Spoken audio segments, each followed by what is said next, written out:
Hey guys, welcome to the daily news analysis. Guys, the date of today is 19th of January and the very first news is about CCTNS, that is Crime and Criminal Tracking Network System. Why it was in news? Because the Coimbatore police, guys, as a part of this CCTNS, they have launched a facility in order to serve summons to the witness by SMS service. See, since it is a national e-governance program, so it is basically an IT enabled state of art tracking system basically, right, which was implemented in all India level in order to connect all the police station to a central server, so that the efficiency and effectiveness of policing get increased, as well as the crime and criminal detection system also get enhanced, right? So it is kind of a project which was launched in 2009, and under this news, guys, one data is there that Tamil Nadu police has up till received an FIR of around 1913 registered FIRs has been already launched under the CCTNS project under the Tamil Nadu police stations, right? So up till now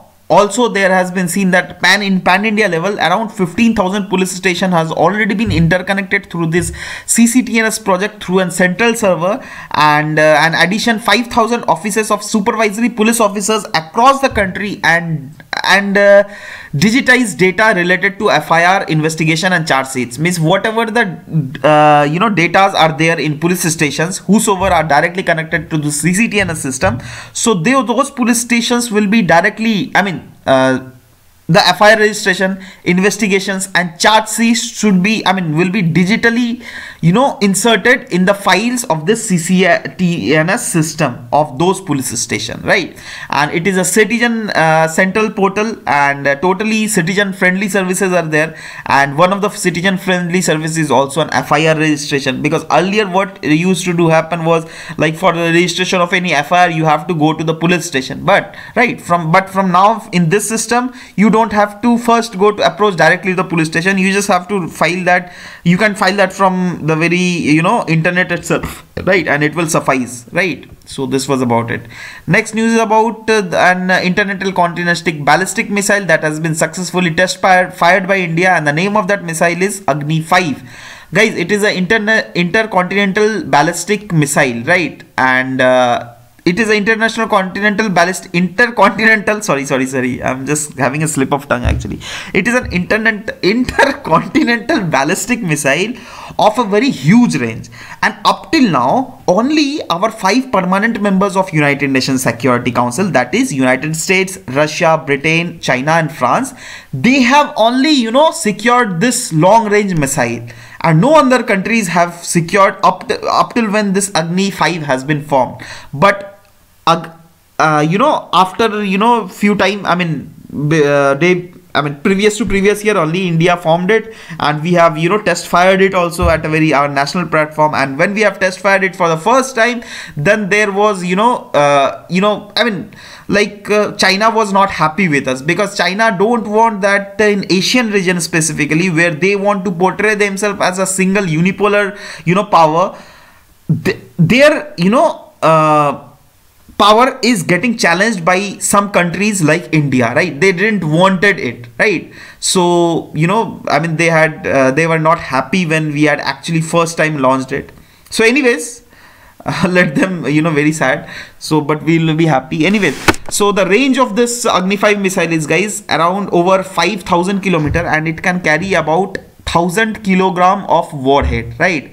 It can target almost all of the Asia, including the regions like Pakistan, China and Europe, right? And since it can hit Europe, so you can very well imagine that, that's why it is called intercontinental ballistic missile, right? Because it can move from one continent to other. And Indians basically describe it as a weapon of peace. Now just see the irony here. We call it weapon of peace, but it can actually cause a weapon of distraction. Now why we call it weapon of peace? That is the main question.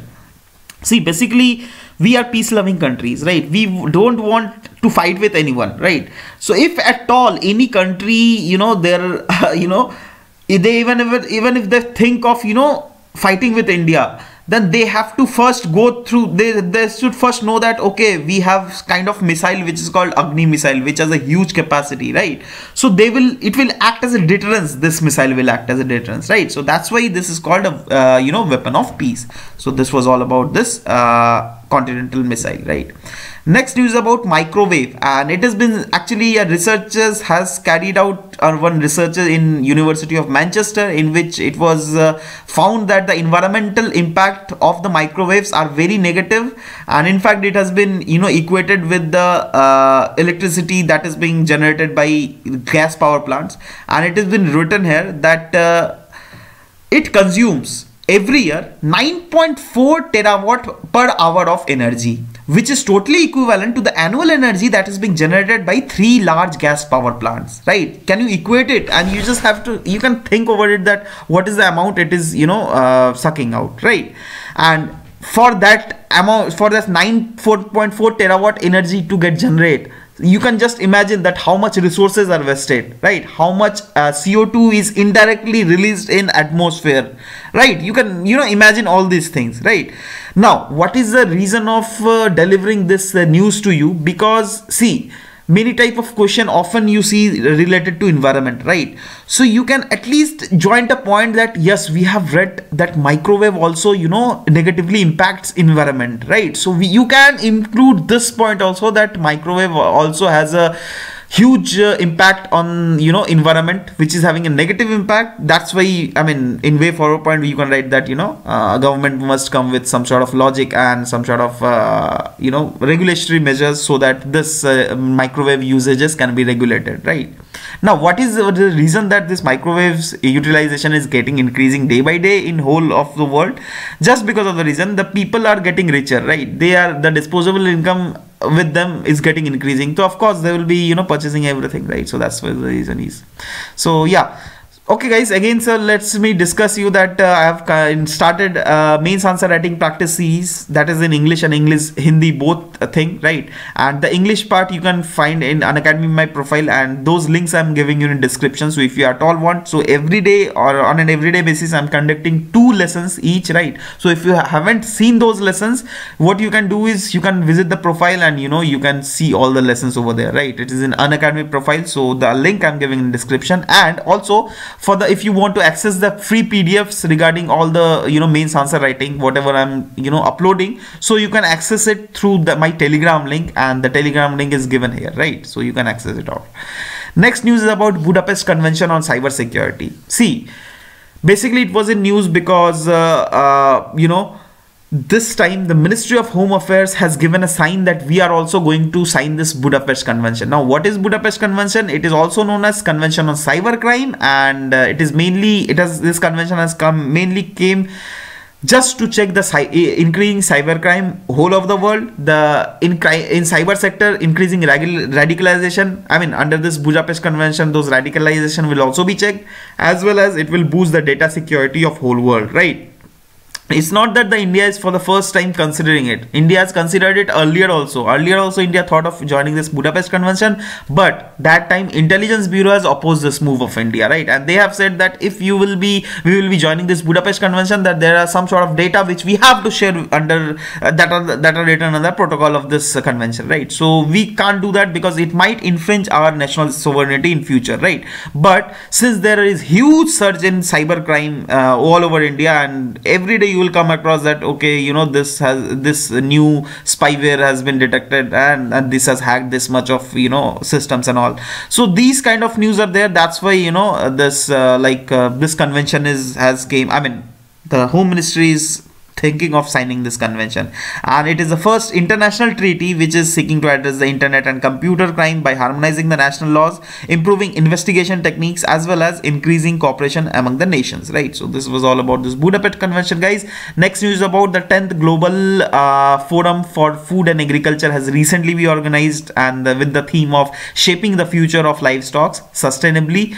responsibly and efficiently. And that has been conducted in Berlin, guys. It is an international conference that mainly focus on the central question concerning the future of global agriculture food industry, and it gives representatives from the world of politics, business, sciences and civil society one platform, a big platform it gives, so that they can share their ideas and enhance understanding on the selected topics of the current agricultural policy, whatever is being running in their country. Now if, say for example, India is sharing their practices, and Israel is also sharing their practices, and few other countries are also there, right? So we'll get to know about what are the practices being shared by different countries, so that the productivity in different countries is increasing so huge, right? So we can, in future, we can implement those things in our India also. All right, so that's why this is this forum is being organized. Next news is a very small news, actually. This is factual news. Actually, the few of the Russian documents has been hacked, has been leaked by the US agencies, and they are telling that Russia is going to build up a huge torpedo. Now what is torpedo? Torpedoes are the basically weapon kind of thing which are directly fitted to the submarine, right? And it can be if you want to hit any continent, you can hit through the submarine below the water on itself, right? You just don't have to use the air to hit anything. You can use it through water, and it has a huge capacity. It has so much of capacity so that any the place which you want to hit, they cannot deter this torpedo. This is of huge extent, huge power, right? And it is said that up till now, a torpedo which is bigger than this has not been formed up till now, right? And in Russia it is also known as Canyon, which is also known as Ocean Multipurpose System Status 6, that has been called in Russia, and it has a range of 10,000 kilometer and a maximum depth of 1,000 meter and a speed of 100 knots. It is a huge, guys. 100 knots means 185 kilometer per hour. Means below the ocean, something is moving at a 185 kilometer per hour. It is huge. Have you ever walked in ocean? You would have seen that walking in ocean is a huge problem, because there is thrust that is being applied by the water, which doesn't let us to move so fast. So in that thing, these kind of torpedoes are having a speed of 185 kilometer per hour. That is huge, right? So it is basically said to be a Russian doomsday torpedo, and since Russia is making, and that has already been leaked by the US agencies, so US is again very cautious, and let's see what happens next. We'll already discuss it. Next news is about Tibetan leader being cautioning India against the China's Doklam plan. Recently, you have heard about the Doklam standoff that has caused between India and China. Actually, the Doklam is a region of Bhutan, and China has been constructing roads, but India went there. Actually, Bhutan has called Indian army, and India went there for the support of Bhutan government, and they have not let Chinese government to construct any road there, because that is a very strategic position. And it is said that in future, if there occurs fight between India and China, then the main region which is called Siliguri corridor, then it is huge probability that China can capture that Siliguri corridor, right? So that's why India has opposed for it, right? But anyways, this time Tibetan leader has cautioned India that India must concern about the China's continuing military buildup on that region, because China is very clever, and they are traditionally think that Bhutan is the palm. All right, and they consider different countries like they consider Tibet as the palm, and different countries like Bhutan, Nepal, Arunachal Pradesh, Ladakh and Sikkim as their different fingers, and that whole palm and finger belongs to China, right? But anyways, truth is truth, right? Reality is reality. No one can change the reality. So basically, they have the Tibetan leader has come to invite Indian government officials. Actually, on March 31, 1959, the Tibetan guru, that is Dalai Lama, came from Tibet to India, right? So to commemorate that event, they are going to organize an religious festival, and in India only that will be organized. That's why, you know, representatives for from Indian governments are also expected to attend that event, right? So under that only these talks were going on.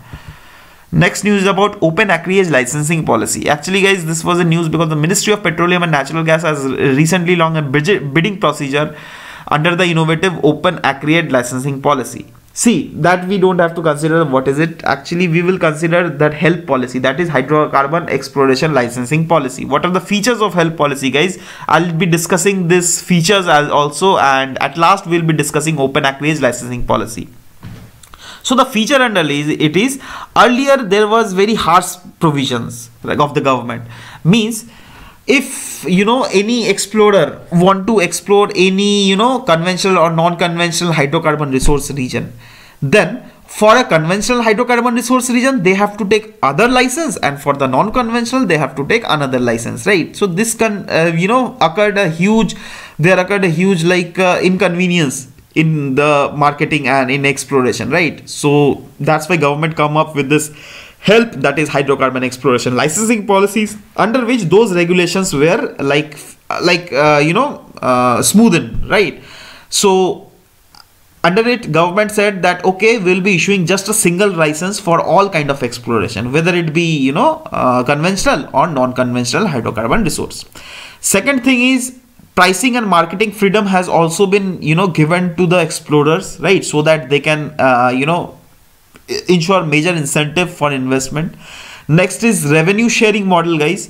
See, earlier the model was kind of, government used to tell the explorer that okay, you give me this much of amount and, you know, you explore the whole region, right? So under that, it was not convenient, because at times it was seen that the company has predicted that they can extract the mineral worth rupees, you know, 20,000 crore. All right, so they have given, you know, 1/4 amount to the government, that is 5,000 crore. But I'm just giving you an example. But in reality, they could only explore you know, hydrocarbon worth rupees 10,000 crore.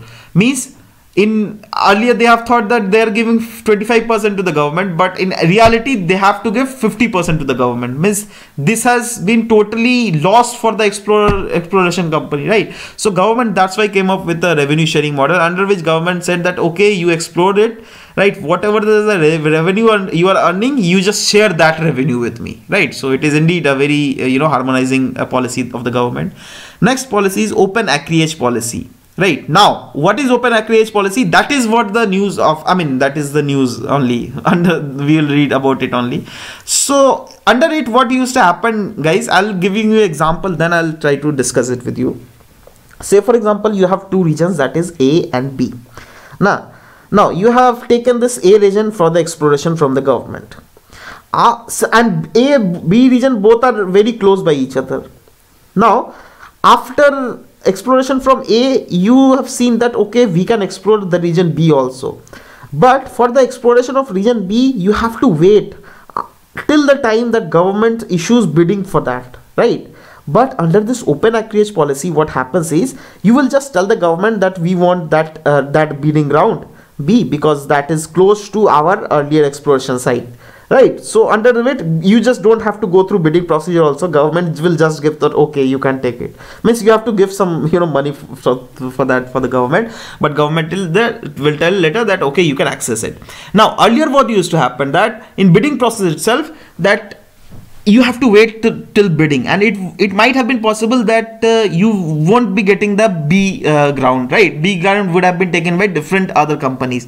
Now since you have the different machineries already set up at A place, so it is very convenient from you know, for you to take those machineries from A to B, since B is closest to A.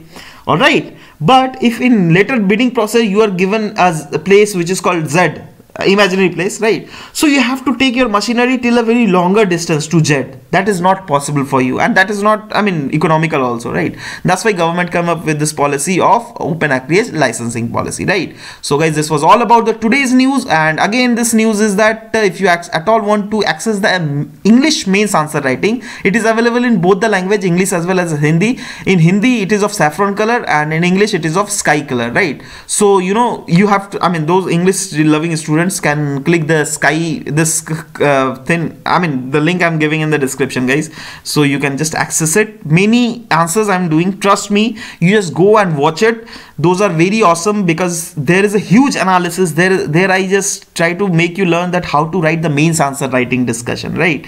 Each and every aspects I deal, right? So I just request you just go through it and watch it once. It will be beneficial for you for sure, right? So yeah, this was all about the today's news, guys. We'll meet in tomorrow's class. Till then, bye bye, take care, and thank you for listening, guys. Thank you very much.